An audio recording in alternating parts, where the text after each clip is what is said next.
do you have a very old MacBook or iMac or something like that? You cannot find the latest operating system for your Mac. I'm going to teach you how. So here, for instance, as you can see, we have the App Store here that is very old.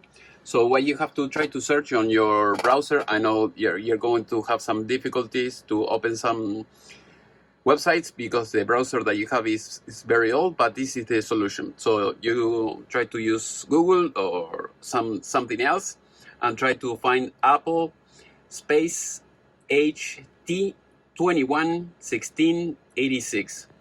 So if you're using Google or Yahoo, in this case Yahoo, you're going to see that it's going to be kind of at the bottom of the website. So here you're going to see this that says support.apple.com, and then the article that I just told you is HT211683.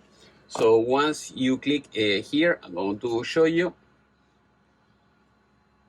So once you click there, you're going to see here the website. So in this case, you have to scroll down, as you can see, and you have to try to search where it says use Safari. So here you have to, as you can see here, you use where it says use Safari to download Mac OS. So that will be your best bet. So in this case, for this computer, because it's 2013, it's very old, the latest is Catalina.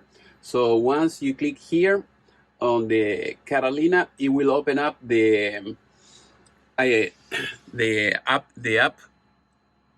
Store, as you can see here, and then you click where it says Get. I have done this already, Get, and then you will see this, and I'm ready to restart the computer. So in this case, all I have to do is just click close application and restart. But in your case, you will see install the operating system. So once you do that, and you should be able to install it like I did now, and you should be able to get the latest operating system that you can get with your Mac OS. So if you have some trouble and you want to bring me the computer or ship it to me, I can fix it for you, or just follow my instructions and you should be able to do it just fine. Thank you, and see you next time.